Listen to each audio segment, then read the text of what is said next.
جاك داشبك، صدقني نحن بوضع صعب.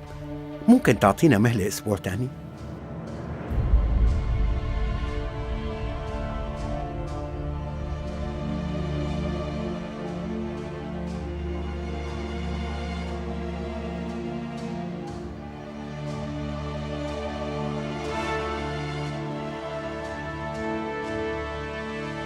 موافق. أسبوع واحد مو هيك؟ ايه، بس أسبوع واحد.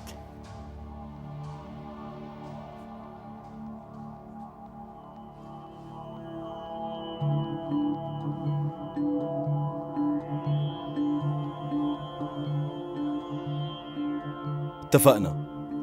مشان هالسيدات الحلوين أنا موافق. شكرا، يكتر خيرك جاك داشبك. ممنونتك كتير. شكراً، أنت كتير لطيف. بس يكون بعلمك إنه فائدة الديون رح تتضاعف كل يوم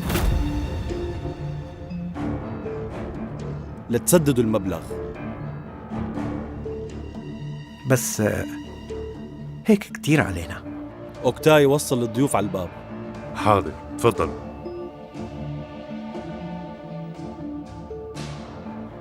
لا تقلقوا، على القليلة عطاكم مهلة أسبوع. هو بالعادة ما بيعطي مهلة ولا يوم. وبعدين إذا ما دفعتوا المصاري بالوقت، مو بس أنت، كل اللي حواليك رح يتأذوا، فانتبه.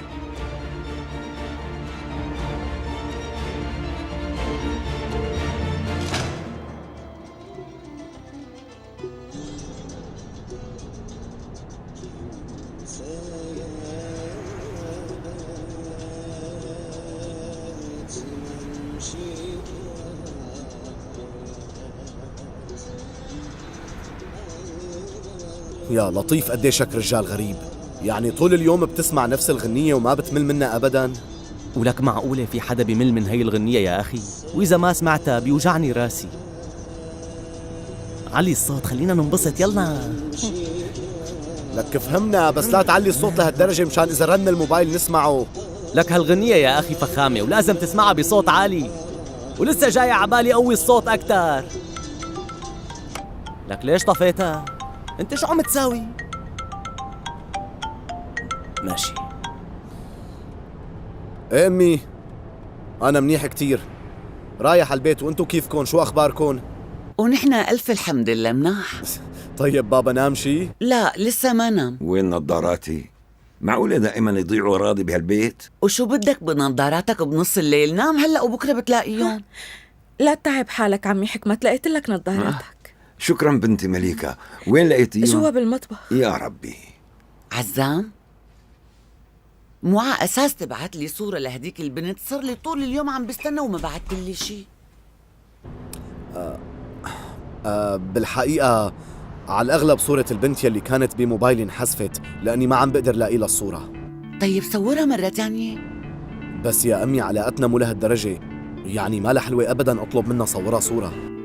وبصراحة لأنه أنت ضغطتي علي قلت لك إنه في بنت بحبها. لا تكون عم تكذب علي يا عزام. لا أبداً، ليش لكذب عليكي؟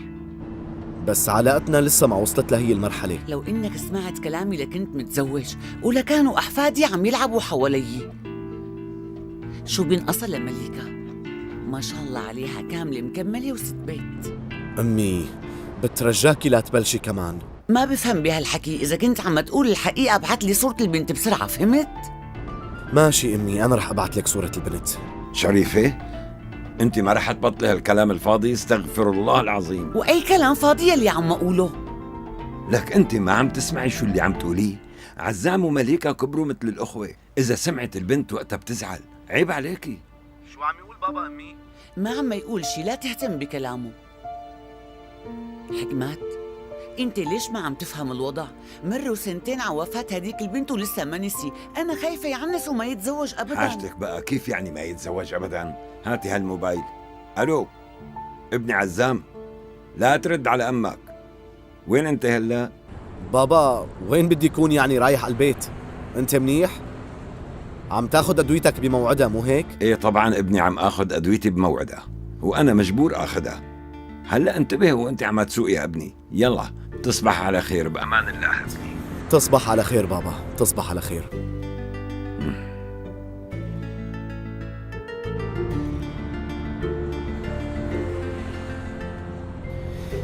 أخي وقف شوي وقف. معلش تصف على اليمين وتنزلني. ليش شو صار لك؟ مشان الله ممكن توقف على اليمين؟ أنا عم بترجاك وقف يلا.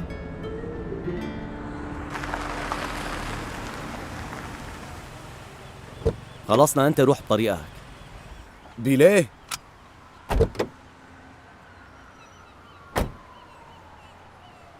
بيليه، خير انت شو صار لك فجأة؟ زعلت منك وما عاد بدي أحكي معك. عن جد يا عيب شو ما عليك، كيف بتساوي هيك؟ لك انت ليش عم تحكي مثل المجانين؟ قول شو الموضوع. أنا في عندي حدا غيرك بهالدنيا؟ يا ترى بشي يوم خبيت شي عنك؟ حتى إذا بدي ما بقدر خبي عنك شي، أنا بخبرك بكل شي. بس انا ما بخبي عنك ولا شي وانت بتعرف كل شي عني. ايه شفنا شو يلي كنت عم تقوله قبل شوي. شو هو؟ مو على أساس نحن الاثنين أخوة؟ أنت ليش عم تخبي عني؟ أنا مو دائما بخبرك كل شي وما بخبي شي؟ لك عن جد هذا الموضوع بيليه، وانا فكرت انه صاير شي. انا لازم دبر صورة بنت بسرعة مشان ابعتها لامي. يا ربي دخيلك.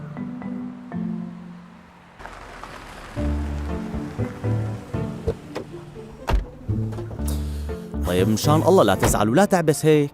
هالموضوع عندي لك أنا بحلك.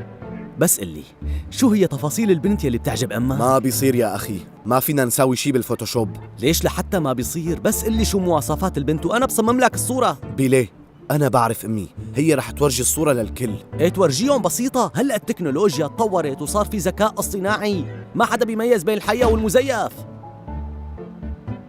انت ما بتعرفها لامي، في عندها كتار بيفهموا بالكمبيوتر والبرمجة وما بتمرق عليهم هالحيلة، فهمت؟ طيب قلي شو بدك يانا نعمل؟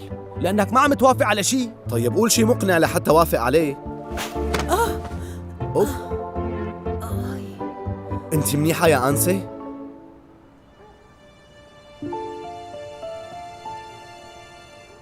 يا ترى صار لك شي؟ انت من وين طلعت لي كمان؟ خبرتك الصبح انه انا جارك بالحارة. ايه فهمنا، بس اذا كنت جاري مو شرط انك تطلع لي بالنهار وبالليل.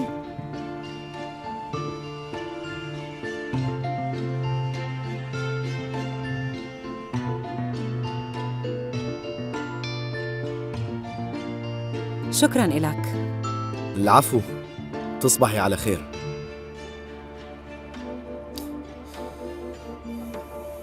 شكراً لك، تصبحي على خير. شو هذا اللي شفتها قبل شوي؟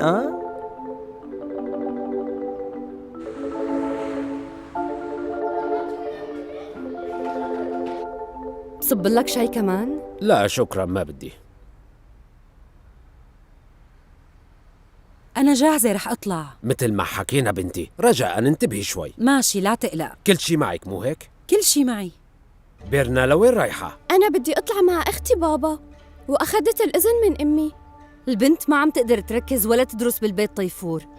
فيني أطلع كمان؟ بتسلى شوي مع بيرنا. شو عم تقول؟ عندك شغل هون ولا نسيت؟ أنا كنت عم بمزح. هلا وقت المزح ولك ابني. يلا بيرنا.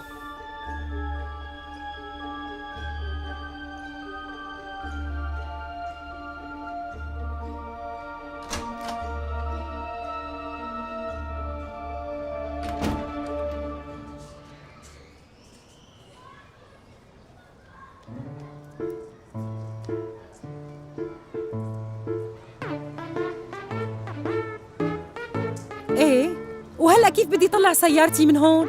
لك في حدا بيصف سيارته بهالطريقة؟ لك الله يلعنه حقير.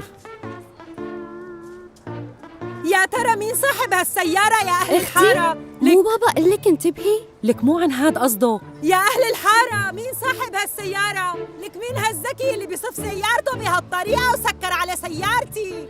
حدا يفهمني كيف بدي طلع سيارتي من هون؟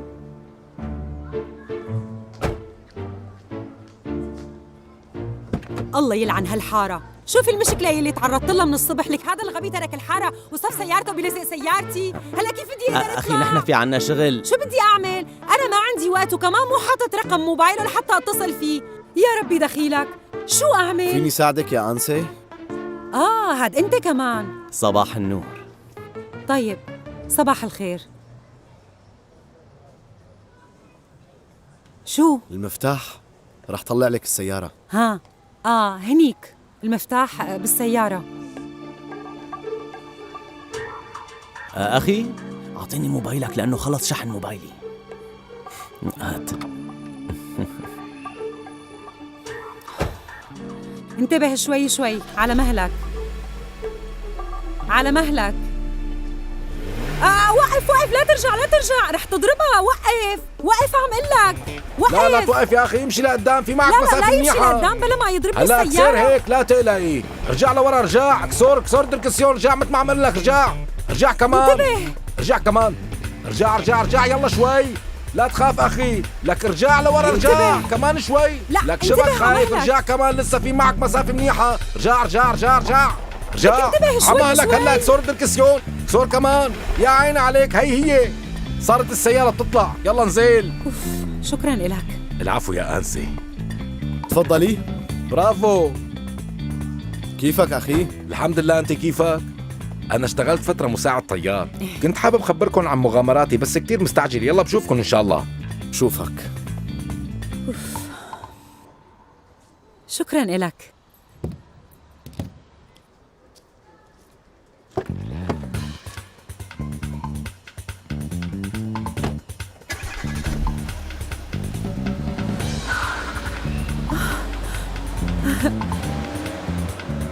وهالرجال هاد مجنون يعني؟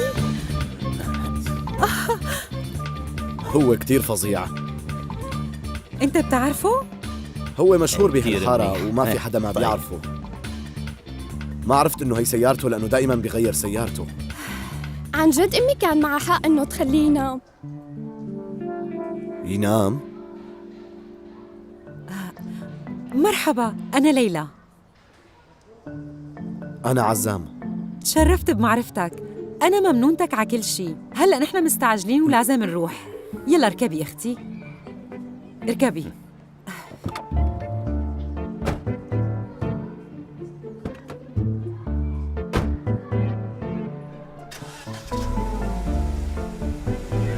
هذا عزام البطل اللي بينقذ البنت الحلوة من كل المشاكل.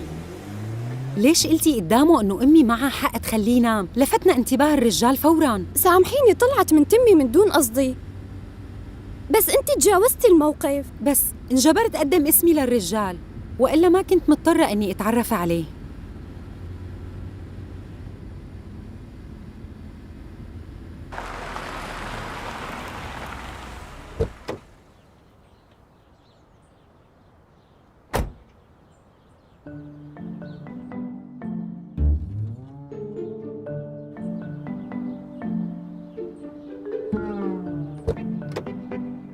بيليه؟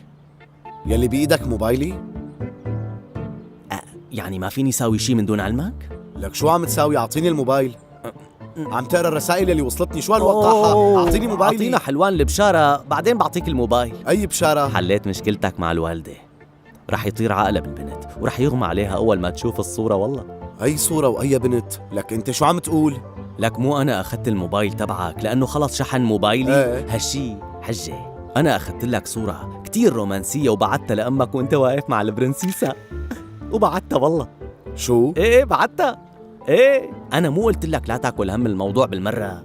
حليتها مثل سحب الشعرة من العجي، حليتها. أعطيني هالموبايل لشوف. هاتو. أبداً. لك هاتو.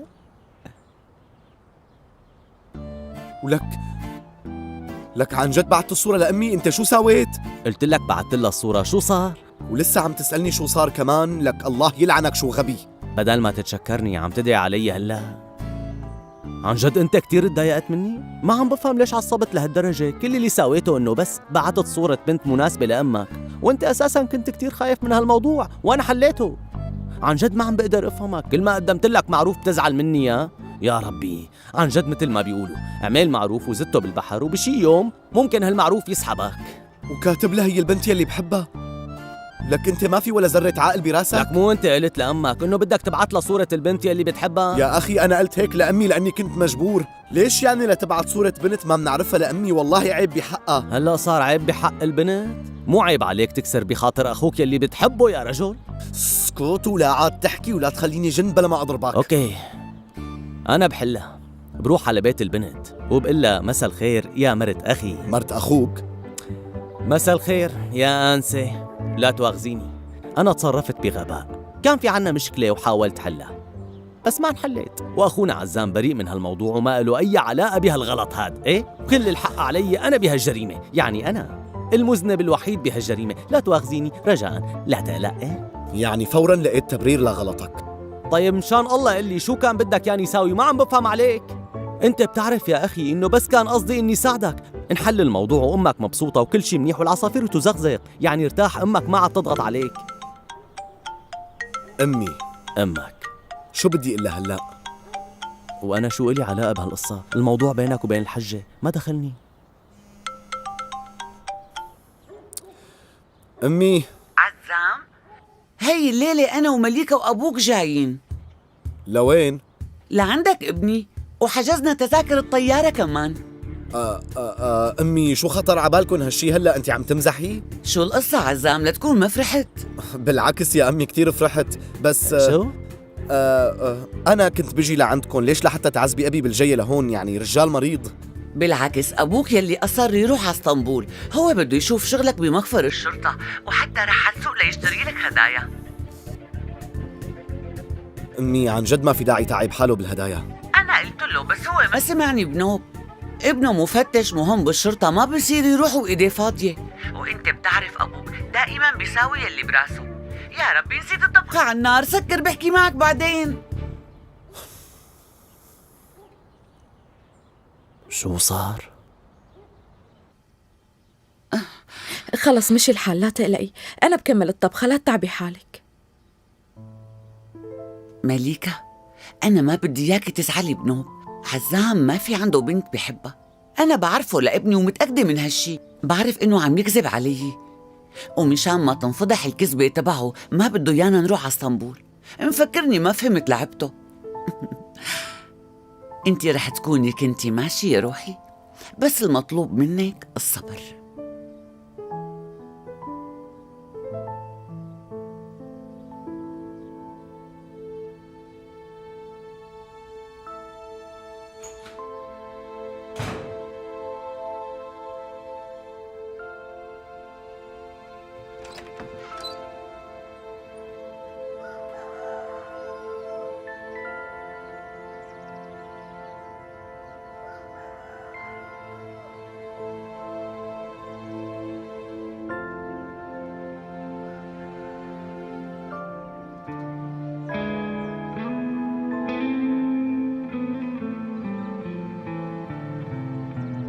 يا لطيف، عيلتك قديش غريبة، شو عرفني انه لما ابعت صورة البنت لأمك رح تطير فورا من طرابزون وتجي لهون؟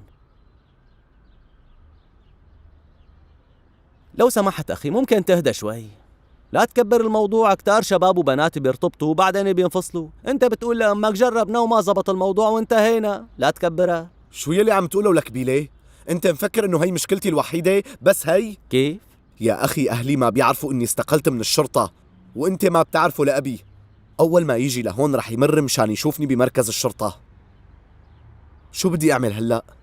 ها؟ لما أنت رحت على طرابزون ما خبرته لأبوك إنك استقلت من سلك الشرطة يعني؟ رحت بس ما خبرته؟ ما قدرت خبره. ليش؟ ألف الحمد لله تجاوز الخطر، بس قلبه كتير تعبان، رح نخليه بالمشفى تحت المراقبة. الحمد لله على سلامته. شكرا. شكرا، ممنونك دكتور. ممنوع التوتر والزعل، ماشي سيد حكمت؟ ماشي دكتور. الحمد لله على سلامته. شكرا. آخ يا بابا، آخ يا بابا، ما بتعرف قديش خوفتني عليك، بس الحمد لله أنت منيح. ايه منيح. انت امتى اجيت؟ ما صار لي نص ساعة موصل لهون. مين خبرك؟ امك؟ لا، مليكة يلي خبرتني. لما اتصلت فيني كنت بطريقي على البيت فأجيت على المستشفى. ألف الحمد لله على سلامتك عمي حكمت، كتير خوفتنا عليك. شكرا لك يا بنتي الحلوة، شكرا. ايه يلا احكي، شو هو هالموضوع المهم اللي اجيت لهون منشان تخبرني اياه؟ يا ربي بابا، الموضوع مو كتير مهم هلأ، أنت تعافى وطلع من المستشفى بأسرع وقت، وبعدين بنقعد ونحكي بالموضوع. بالحقيقة بعرف شو اللي بدك تقوله يا ابني. كيف؟ تعرف؟ الموضوع بخص وظيفتك بالشرطة، مو هيك عزام؟ لا تاكل هم يا ابني، قول. أنا دائما فخور وبرفع راسي بابني، وحتى أنا رح أكون أفضل بكتير.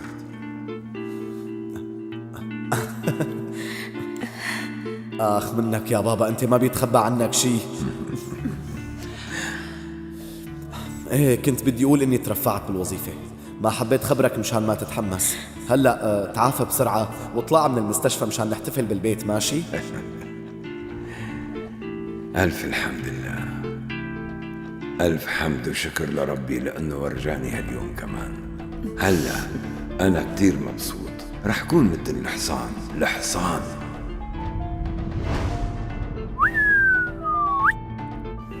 وشو رح يصير هلا؟ ما بعرف. مشكلة والله، مشكلة كبيرة.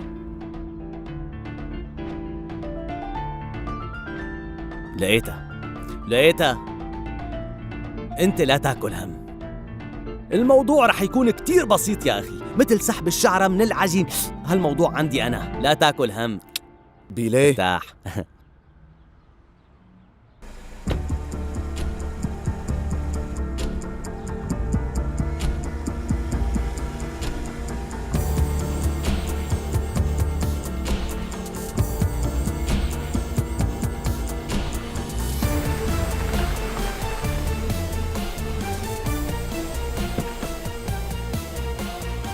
أهلين وسهلين. أهلين فيك. تفضلي.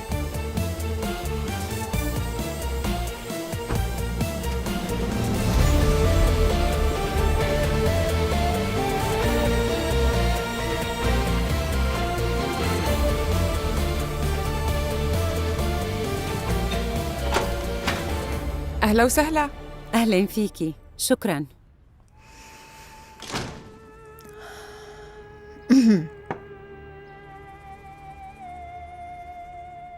أهلين وسهلين ليلى. أهلين فيكي فيلدان خانم. إيش مانا هون؟ هلأ طلعت على غرفتها. إيشول؟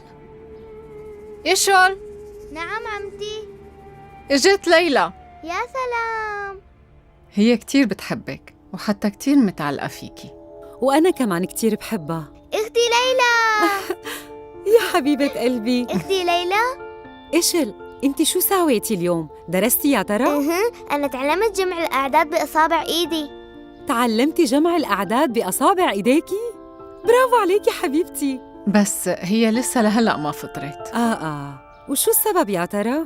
لأنه عمتي ما عم تسمح لي أشرب الشوكولا الحلوة. لأنه ما بدها تاكل، بس بدها تشرب الشوكولا. طيب شوفي، لازم تهتمي بغذائك، يعني عمتك معها حق. منشان هيك انت افطري هلأ، وأنا رح روح على الحمام وبعدين بلحقك على غرفتك. ماشي؟ يلا.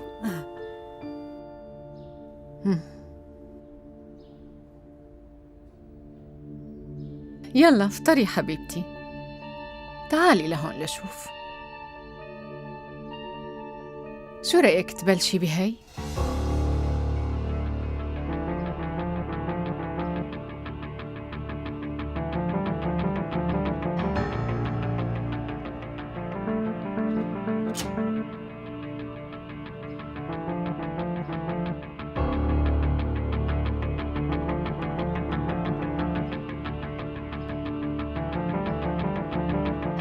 لهلأ ما بعتت خبر؟ لا. ايه يا عيني عليكي يا بنتي، بعتت الرابط. شوف.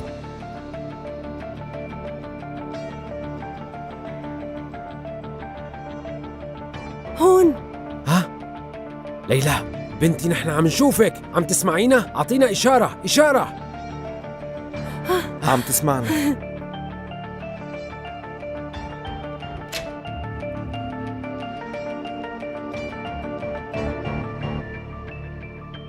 ليلى رح تروحي لعند الخزنة. ايه بابا. بس انتبهي يا بنتي، انتبهي. ماشي بابا. يا ويلاه، جاك داش فارلي جاية. شو؟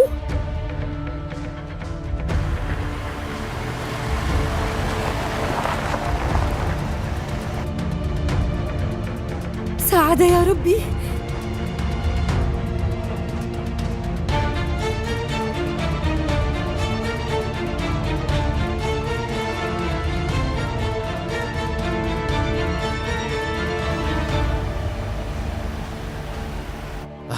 ليلى راحت بهداك الطرف، بلكي في كاميرات مراقبة هونيك. احكي معها بلكي بتسمع صوتك. ليلى، ليلى، وين انت يا بنتي؟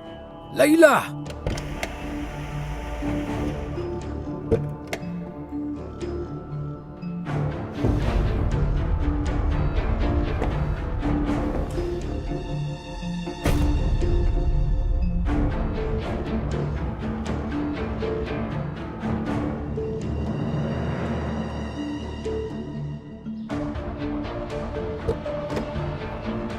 اصحك تحاول تعمل أي شي غلط.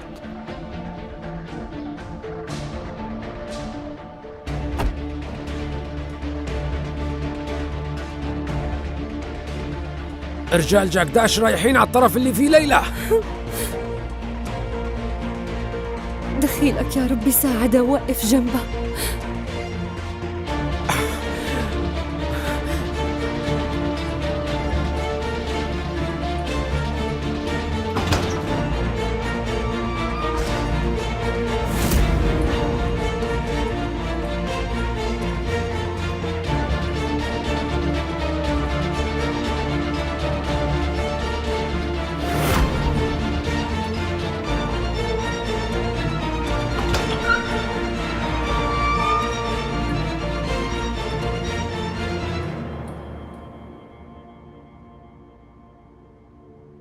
جاك داش بيك، بترجاك خليني أوضح لك الموضوع. جاك داش بيك، مشان الله بس اسمعني. انت بتعرف انه بعصب بسرعة، فاصحك تصرخ.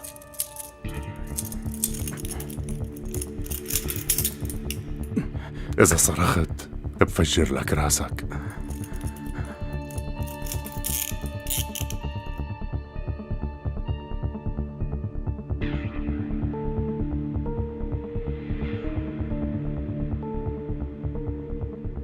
اوكتاي جيب لي العدة.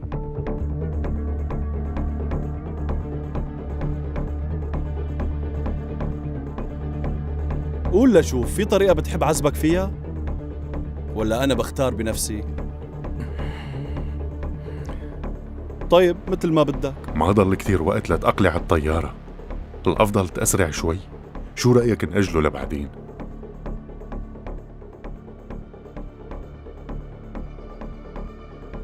ما رح أقدر أرتاح لحتى حاسب هالحرامي. قسما بالله ما علي أي ذنب، كنت عامل وكالة لشريكي، هو خطط لكل شيء. بترجاك صدقني ما علي أي ذنب بهالموضوع. طيب أنت سألتني لما ساويت له الوكالة؟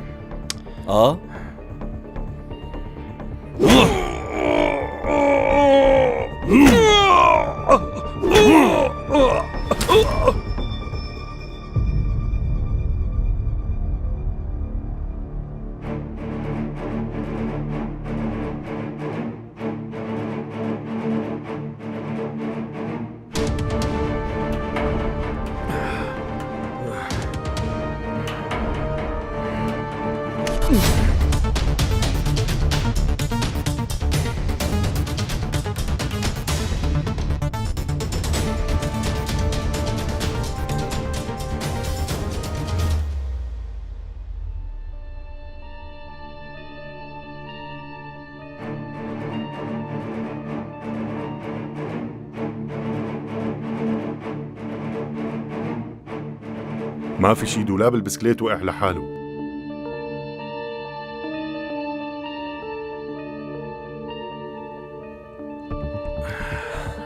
نحن وين كنا؟ عند الوكالة.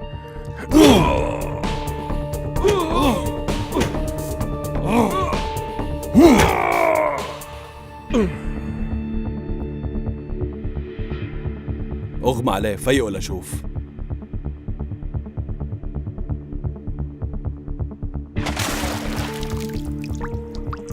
معلم منكمل بكرة، كتير تأخرنا. بعدين ما بتلحق الطيارة، بديع بيستنى وأساسا ما رح يقدر يهرب، رح نتركه هون. اصحك تموت قبل بكرة، فهمت يا بديع؟ شغلي معك لسه ما انتهى. كل شي جاهز أوكتاي؟ كل شي جاهز. طيب انت روح من هذا الطرف وأنا بعد شوي بيجي.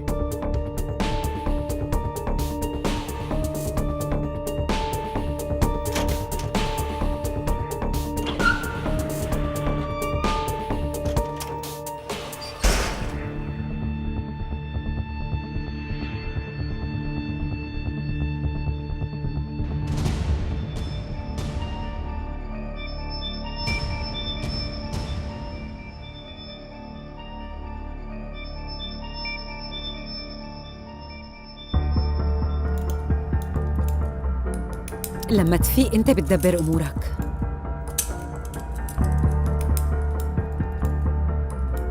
هيك بكون ساعدتك.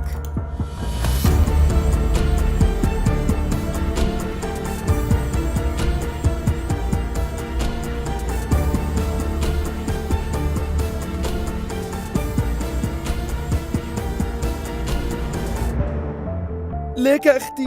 ها هو والله. ليلى وين كنتي؟ وين كنتي يا بنتي؟ شو عم يصير معك يا بنتي؟ ليش ما عم تجاوبينا؟ قلقنا عليكي. كل الامور تمام، لا تقلقوا. ديري بالك ليلى، جاك داش لسه ما طلع برات البيت، انتبهي. بس لحتى اخذ هالبصمة بيمشي الحال.